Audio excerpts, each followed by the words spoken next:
apabila orang yang didampinginya adalah orang yang dermawan, orang yang ahlus sedekah, maka malaikat itu akan berdoa kepada Allah, Allahumma a'ti munfiqan khalafa.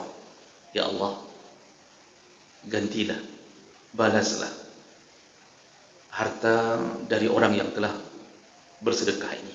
Seandainya kita sendiri pun tidak punya, maka tidak mengapa untuk tidak memberi. Tapi kalaupun memberi, maka derajat kita lebih hebat daripada orang-orang kaya.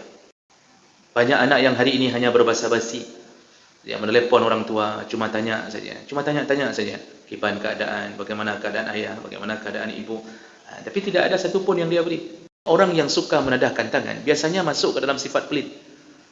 Jadi dia tidak pernah mau berusaha membalikkan keadaan. Dia selalu berusaha, saya orang yang layak untuk ditanggung oleh orang lain.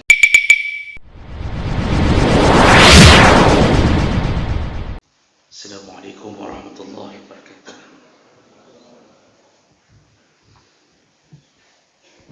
Innal hamdalillah nasta'inuhu wa nastaghfiruh wa na'udzu bihi min shururi anfusina wa min sayyiati a'malina. Man yahdihillahu fala mudilla lahu wa man yudlil fala hadiya lahu. Asyhadu an la ilaha illallah wahdahu la syarika lahu wa asyhadu anna Muhammadan 'abduhu wa rasuluhu al-karim. Allahumma shalli wa sallim على نبينا المصطفى محمد وعلى آله وأصحابه أجمعين.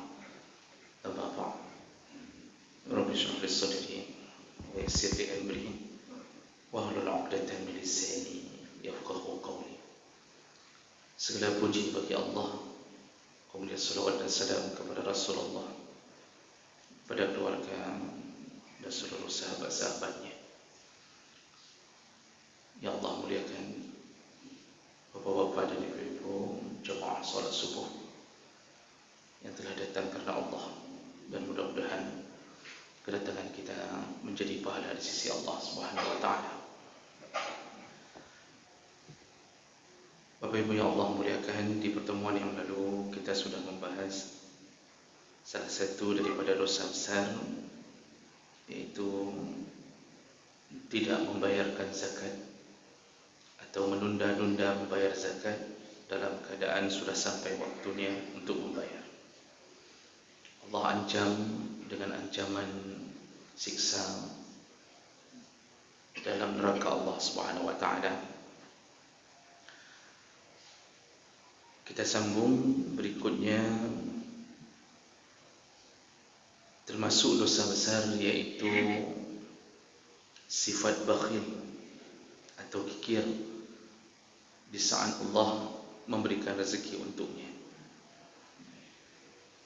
Jemaah melakukan Allah, salah satu yang paling dibenci Allah adalah ketika seorang hamba Allah izinkan dia untuk hidup dalam kenikmatan Allah. Allah berikan dia rezeki, Allah buat dia berkecukupan, tapi kemudian dia tidak mau menuruti permintaan Allah untuk berbagi rezekinya. Ini adalah salah satu hamba yang paling dibenci Allah. Sebagaimana Allah memuliakan orang yang suka memberi, maka kebalikannya Allah melaknat orang yang tidak pernah memberi atau punya sifat kikir, pelit atau bakhil. Bakhil secara bahasa bermakna menahan-nahan sesuatu. Jadi disebut bakhil iaitu orang-orang yang menahan yang dimilikinya. Seandainya dia menahan sesuatu yang bukan Allah suruh, maka tidak mengapa. Tapi karena sesuatu itu adalah sesuatu yang Allah suruh, disitulah timbul masalah. Banyak sekali dalil yang mencela orang-orang yang bakhil, sebagaimana banyaknya dalil yang memuliakan orang-orang yang memberi. Di antaranya hadis riwayat Bukhari Muslim, Rasulullah sallallahu alaihi wasallam menyebutkan, ma min yawmin yusbihul ibad. Kata Rasulullah, setiap hari mulai dari datangnya waktu subuh, artinya ketika seorang hamba melewati waktu subuh, illa wa malakani yanzilan, maka dipastikan ada dua malaikat yang selalu mengiringinya atau mendampinginya. Fayaqulu ahaduhuma, salah satu malaikat akan senantiasa berdoa kepada Allah apabila orang yang didampinginya adalah orang yang dermawan, orang yang ahlus sedekah. Maka malaikat itu akan berdoa kepada Allah, Allahumma a'ti munfiqan khalafa. Ya Allah, gantilah, balaslah harta dari orang yang telah bersedekah ini. Jadi permintaan malaikat kepada Allah, ya Allah, kepada orang yang telah bersedekah hari ini, mohon ganti dengan yang lebih baik. Wa yaqulul akhar, dan malaikat yang lain berkata kepada Allah, berdoa kepada Allah, yaitu ketika mendapatkan orang-orang yang pelit, bakhil, kikir, dia berdoa, Allahumma a'ti mumsikan talafa. Ya Allah, hancurkanlah harta orang-orang yang pelit ini. Jadi jemaah melakukan Allah, kita berada di dua sisi. Kalau kita dermawan, kita di dalam doa malaikat. Malaikat kalau berdoa, tidak pernah ditolak doanya oleh Allah. Maka yang kita lihat nyata di dunia, orang yang dermawan tidak pernah bangkrut. Orang yang suka bersedekah senantiasa di dalam lindungan Allah. Allah cukupkan hidupnya. Dan ketika dia sudah tidak mampu bersedekah, maka Allah hadirkan orang-orang yang membalas sedekahnya. Yang hari ini menanggung anak yatim, mungkin anak orang, bukan anak saudaranya pun, tapi dia berusaha untuk memperhatikan anak-anak yatim. Ketika dia telah tiada, maka Allah balas kebaikannya. Allah hadirkan orang lain untuk menanggung anaknya. Sebagaimana kita memperlakukan orang lain dengan baik, maka Allah pun memperlakukan kita dengan baik. Sebagaimana kita menolong seorang hamba, maka janji Allah dan Nabi, kita ditolong oleh hamba yang lain. Wa kana Allah fi 'auni al-'abdi, ma kana al-'abdu fi 'auni akhihi. Allah senantiasa menolong seorang hamba selama hamba itu masih terus menolong saudaranya. Ini konsep dalam hidup. Kebalikannya, orang-orang yang hari ini menahan-nahan hartanya, dia tumpuk-tumpuk hartanya,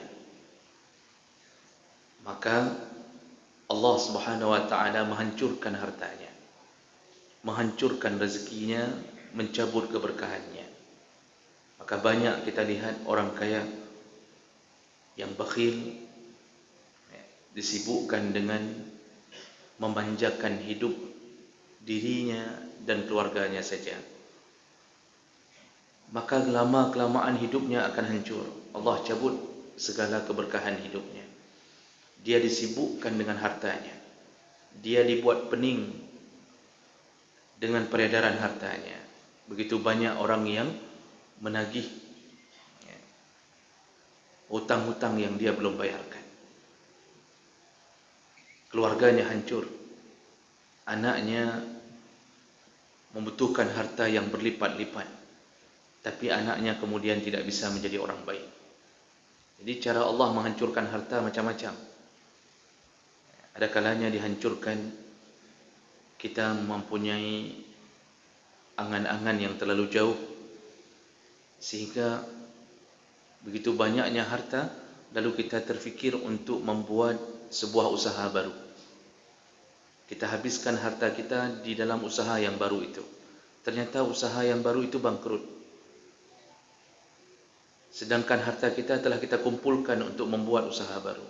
Disitulah Allah habiskan harta kita dan kita tidak menyadarinya.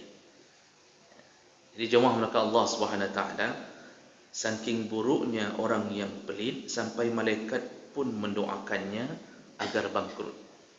Atau kalaupun tidak bangkrut, maka dia telah terjebak ke dalam salah satu azab yang bernama istidraj. Kalaupun dia tidak bangkrut, maka dia terjebak ke dalam istidraj, iaitu Allah mengulur-ngulur agar dia menjadi hamba yang bermaksiat, lalu Allah cabut nyawanya sebelum dia sempat bertaubat. Itu istidraj. Maka ada orang kaya tidak pernah salat, orang kaya tidak pernah sedekah, orang kaya tidak pernah menolong hamba yang lain, tapi kehidupannya makin kaya, dan dia lupa dengan Allah. Itu istidraj. Dalam hadis yang lain, Rasulullah sallallahu alaihi wasallam menyebutkan dalam hadis riwayat Muslim, ada perkataan Allah, ini hadis qudsi. Allah Subhanahu wa taala berkata, ya bani Adam, wahai anak Adam, innaka in tubazzil al-fadl khairun lak.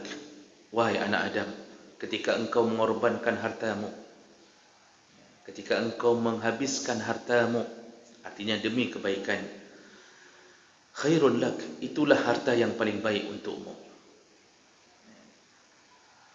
Wa in tumsikuhu syarrun lak, tapi kalau engkau menahan hartamu, maka itu akan menjadi sebuah keburukan untukmu. Wala tulamu ala kafaf, dan engkau tidak diberikan dosa seandainya engkau sedang berada dalam keadaan kafaf. Arti kafaf iaitu kita hidup pas-pasan, kita sendiri orang miskin. Maka di saat itu Allah tidak marah kepada orang yang memang tidak mampu memberi ke orang lain. Allah tidak marah, Allah tidak murka. Bagaimana kita mau menolong orang sedangkan kita sendiri harus memikirkan menolong keluarga kita? Kita dalam kesulitan hidup. Orang yang tipe begini, la tulam, dia tidak dimurkai Allah. Wa bada' biman ta'ul, tapi seandainya engkau punya harta, maka berikanlah. Dan mulailah dari anggota keluarga. Wal yadul ulya khairun minal yadis sufla. Lalu Rasulullah mengatakan, tangan yang di atas lebih baik daripada tangan yang di bawah. Nah, jadi dalam hadis ini kita menemukan satu kriteria, kita ini baru dimurkai Allah apabila sifat bakhil itu diiringi dengan rezeki yang berlimpah. Tapi seandainya kita sendiri pun tidak punya, maka tidak mengapa untuk tidak memberi. Tapi kalaupun memberi, maka derajat kita lebih hebat daripada orang-orang kaya. Ketika kita memberi sesuatu di saat posisi kita juga dalam keadaan mudarat, dalam keadaan kesulitan, maka pahala kita lebih besar daripada orang-orang yang tidak mengalami kesulitan. Kita miskin tapi menolong orang miskin. Jadi ini hamba yang istimewa di sisi Allah Subhanahu wa taala. Dan ketika kita ingin memberi, Nabi mengajarkan yang pertama sekali dan yang paling utama untuk kita beri adalah biman ta'ul, iaitu orang yang engkau tanggung nafkahnya. Jadi jangan salah faham bahawa bukan orang lain yang kita dahulukan di saat kita ingin memberi, tapi mulailah dengan orang yang engkau tanggung nafkahnya. Dalam Al-Quran Allah menyebutkan, yas'alunaka madza yunfiqun. Muhammad, kalau engkau ditanya siapa yang lebih berhak engkau mereka beri nafkah, qul, katakanlah Muhammad, ma anfaqtum min khair lil walidain. Orang yang pertama sekali yang engkau harus utamakan memberi adalah orang tuamu. Jadi nomor satu, orang tuamu. Ini tentu perkataan ini kalau seandainya seseorang belum menikah, maka orang tuanya adalah orang yang nomor satu yang harus dia pelihara. Sedekah terbaik adalah untuk orang tua. Jadi jangan sampai kita mengutamakan orang lain lalu membiarkan orang tua kita tanpa mengalirnya sedekah dari kita. Dan ini banyak terjadi jemaah mereka Allah. Begitu banyak anak-anak yang hari ini Allah beri rezeki. Dia berbuat baik kepada teman-teman kantornya. Dia berbuat baik dengan teman-teman di mana dia tinggal. Dia berbuat baik dengan teman-teman di komplek tinggalnya. Dia berbuat baik kepada orang-orang di luar. Tapi Masya Allah, dia tidak pernah memberikan bahagian untuk orang tuanya. Padahal ridha Allah fi ridhal walidain. Ridha Allah ada di atas ridha orang tua. Wa sukhtullah fi sukhtil walidain. Dan kebencian Allah ada pada kebencian orang tua. Maka banyak sekali hari ini orang tua kita yang tinggal di kampung halaman itu bahkan tidak mendapatkan hasil gaji kita. Ada yang sudah berbulan-bulan tidak pernah terfikirkan untuk mengirimkan ke orang tua. Banyak anak yang hari ini hanya berbasa-basi. Dia menelepon orang tua, cuma tanya saja. Cuma tanya-tanya saja. Kiban keadaan, bagaimana keadaan ayah, bagaimana keadaan ibu. Tapi tidak ada satu pun yang dia beri. Bahkan kalau dia pulang, dia menelepon, dia mengatakan kami pulang. Mak, kamu wow kampung, kami pulang. Tolong masakkan masakan yang kami suka ya. Mamak kan tahu apa yang kami suka dari kecil. Dia yang membebankan orang tuanya. Jadi dia pulang, disiapkan makanan, Masya Allah. Kadang-kadang dibuatkan macam-macam untuk kesukaan anak-anaknya. Tapi anaknya tidak memberi. Jadi pulang hanya menyusahkan. Sudah tidak ada angpau yang diberi. Kemudian memaksakan orang tua untuk melayani dia. Orang tua sampai harus berhutang di kedai-kedai di kampung demi menanti kepulangan anaknya. Tapi anaknya tidak pernah memberi. Beginilah model anak-anak di akhir zaman. Jadi ingin selalu dilayani sampai orang tuanya sudah tidak mampu pun dia ingin dilayani.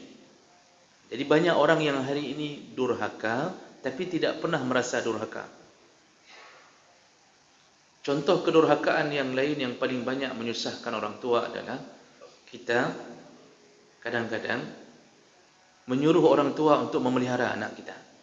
Ini contoh kedurhakaan. Jadi musyawarah suami isteri mengatakan, mereka bermusyawarah daripada kita cari pembantu, ya, anak kita nanti mungkin tidak cocok dengan pembantu, maka bagusnya kita undang saja mama atau dengan bapak suruh tinggal di rumah kita. Nanti biarkan mereka yang pelihara anak kita. Jadi kita ada kesempatan untuk bekerja.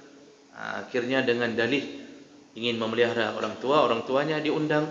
Orang tuanya diundang ke rumahnya. Lalu dikatakan, mama, bapak tinggal di sini saja. Tinggal bersama kami. Biar makan minum kami tanggung di sini. Seakan-akan baik. Padahal tujuan inti suruh pelihara anak. Maka apa yang terjadi? Kakek dan nenek ini setiap hari sibuk mengejar cucunya. Yang cucunya keliling-keliling satu komplek entah di mana, cucunya di mana-mana, cucunya kencing di mana-mana, yang habis-habisan adalah orang tuanya, yaitu orang tua dari ayahnya. Subhanallah. Sampai rasa-rasanya ingin pulang kampung, tidak enak karena baru disuruh tinggal, seakan-akan tidak betah di tempat anaknya, padahal anaknya menyiksa orang tuanya. Ini salah satu bentuk kedurhakaan di akhir zaman. Jadi ayah dan ibu dijadikan pembantu. Seharusnya harta kita habis untuknya. Seharusnya kita tidak membiarkan dia untuk melakukan bisnis apapun yang sifatnya membuat dia lelah. Seharusnya begitu.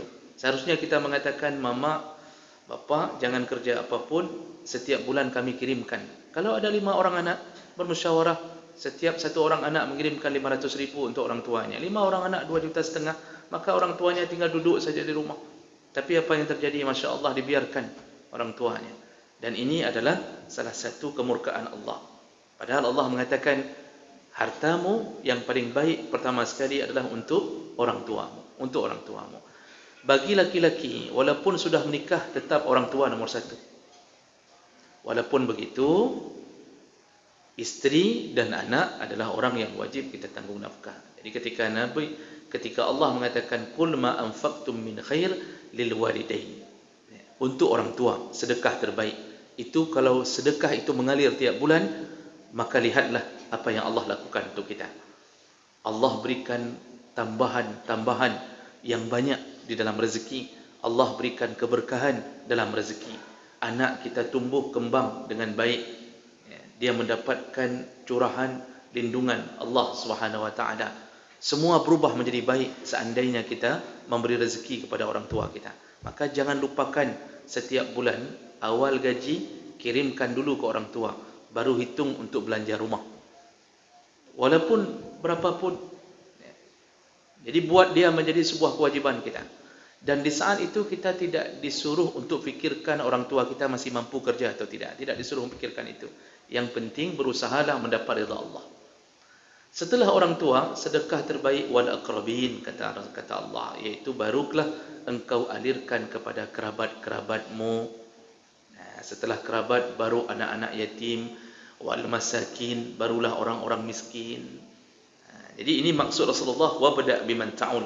Mulailah engkau melimpahkan hartamu kepada orang yang wajib engkau tanggung nafkahnya. Jadi memberi nafkah itu termasuk salah satu pahala terbesar.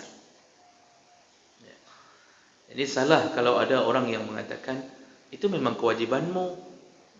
Jadi bukan bermakna begitu diwajibkan menjadi tidak berpahala. Malah yang wajib Allah sediakan pahala lebih. Jadi di ujung hadis kemudian Rasulullah sallallahu alaihi wasallam menyebutkan tangan yang di atas lebih baik daripada tangan yang di bawah. Ini maksudnya selalu orang yang memberi lebih baik daripada orang yang diberi. Posisi memberi selalu lebih baik. Sifat menadahkan tangan adalah sifat yang dilaknat oleh Allah dan Rasulullah sallallahu alaihi wasallam. Kita ini tidak diajarkan dalam agama kita untuk menjadi pengemis. Jadi jangan berusaha untuk menjadi orang-orang yang selalu dibelas kasihani oleh orang lain. Jadi jangan buat hidup seakan-akan kita selalu hidup dalam keadaan sedih. Ketika cerita sama orang ceritanya yang sedih-sedih. Kalau ketika jumpa selalu ceritanya perumoh di rumah sakit, isteri saya sakit, kemudian saya begini, saya tidak mampu, padahal badan sehat, tapi ceritanya sedih agar orang mau mengeluarkan uang. Ini akhlak tercela. Dan kita menemukan bahkan ada di antara jamaah salat yang selalu memposisikan diri sebagai pengemis. Tapi salat, tujuan salatnya hanya mencari-cari orang, siapa yang bisa dia rayu, siapa yang bisa dia sebut, dia katakan tentang penderitaan hidupnya. Dia benar-benar menjadi orang yang menadahkan tangan. Jemaah maka Allah, orang seperti ini mungkin pertama kita kenal, okeylah kita beri. Tapi kalau sudah mengenal sifatnya, memang sifatnya terdidik menjadi pengemis, maka tidak diajarkan Rasulullah untuk memanjakannya. Tidak diajarkan Nabi. Karena pengemis ketika datang kepada Nabi, Rasulullah menawarkan kapak untuknya. Kata Rasulullah, ambil kapak, tebang pohon, kemudian jual pohon itu. Bekerjalah, kata Rasulullah. Lalu Rasulullah menyebutkan tentang hadis bahawa Nabiullah Daud itu makan dari hasil keringatnya sendiri. Jadi beliau bekerja. Ini yang disayang Allah. Sekaligus biasanya orang yang suka menadahkan tangan biasanya masuk ke dalam sifat pelit. Jadi dia tidak pernah berusaha membalikkan keadaan. Dia selalu berusaha saya orang yang layak untuk ditanggung oleh orang lain. Dia tidak pernah mau untuk membalikkan keadaan bahawa dia bagaimana caranya bisa menjadi orang yang memberi. Jadi ini sifat yang dilaknat oleh Rasulullah sallallahu alaihi wasallam. Kemudian jemaah melakukan Allah dalam hadis riwayat Bukhari sebagai penutup perjumpaan kita. Rasulullah sallallahu alaihi wasallam diceritakan ditanya oleh seseorang. Rasulullah menanyakan sahabat-sahabatnya, ayyukum malu warisihi habbu ilaihi min malih. Jadi pada suatu kesempatan Rasulullah bertanya, siapa di antara kalian yang lebih mencintai harta yang akan diwariskan untuk ahli warisnya atau harta yang sedang dia nikmati sekarang? Jadi pertanyaan Rasulullah, siapa di antara kalian yang lebih mencintai harta yang dia simpan untuk ahli warisnya atau harta yang sedang dia nikmati sekarang? Jadi maksudnya, kalau ada harta yang sedang kita cadangkan untuk anak cucu kita, jadi kita simpan, kita tabung, itu rencana kita untuk anak, kalau saya meninggal nanti ini, warisannya ini, lalu kita buatkan rumah nanti untuk fulan. Atau harta yang sedang kita nikmati sekarang, mana yang lebih engkau cintai dari dua harta ini, kata Rasulullah. Qalu, lalu sahabat menjawab, ya Rasulullah, ma minna ahadun illa maluhu ahabbu ilaih min mali warisihi. Ya Rasulullah, tentunya harta yang sedang kita nikmati sekarang itu lebih kami cintai, lebih kami cintai daripada harta yang akan kami simpan kepada ahli waris. Itu jawaban sahabat. Qal, lalu Rasulullah berkata, fa inna ma lahu maqaddam wa malu warisihi ma akhar. Kata Rasulullah, harta yang sedang engkau nikmati itulah yang akan menjadi hartamu di akhirat, sedangkan harta yang engkau simpan untuk ahli waris, maka itulah harta yang akan menjadi milik mereka. Apa maksud Nabi sallallahu alaihi wasallam dalam hadis riwayat Bukhari ini? Artinya, gunakan harta yang sedang kita nikmati untuk menuju ke surga Allah. Tidak perlu sampai memikirkan menyimpan harta sampai 7 turunan. Karena toh nanti ketika engkau meninggal, harta itu digunakan macam-macam oleh ahli warismu. Kalau ahli warisnya orang saleh, maka dia menjadikan harta itu sebagai jariah kepada orang tuanya. Tapi kalau harta itu digunakan oleh anak-anak yang tidak saleh, hancurlah kita. Harta itu tidak bermanfaat. Harta tidak bermanfaat. Maka maksud Nabi, jadikan harta yang di tangan kita sekarang sebagai jembatan menuju surga. Bagaimana caranya? Tidak ada cara lain. Harta kita yang sejati adalah yang kita infakkan. Yang kita infakkan di jalan Allah. Itu harta sejati. Selain daripada itu semuanya yang kita makan masuk ke dalam safety tank. Yang kita beli semuanya akan menjadi benda usang di dalam lemari-lemari. Semua pakaian kita disimpan oleh anak-anak kita, dilipat dengan baik oleh isteri kita, dimasukkan ke dalam lemari. Kalau dia nanti kahwin dengan suami baru, mungkin diinfakkan suami barunya. Kalaupun muat atau kebesaran. Bahkan anak tidak berani memakai baju ayahnya.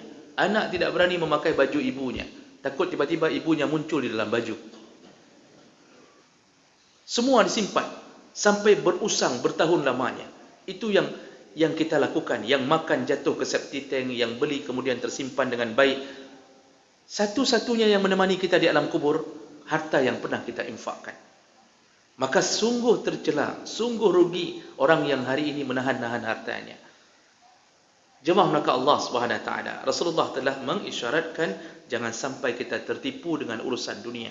Kita disibukkan dengan benda-benda dunia yang kita melupakan bahawa semua yang kita dapatkan itu tertinggal di atas tanah ini. Tidak ada seorang keluarga pun dari keluarga kita yang membenamkan kunci mobil. Jangankan mobil, kuncinya saja tidak dikasih ke kita dalam kain kafan. Maunya kan kalau mereka baik nyompat ayah, nyo kunci Innova, ayah bawalah ke alam kubur. Tidak ada. Tidak ada.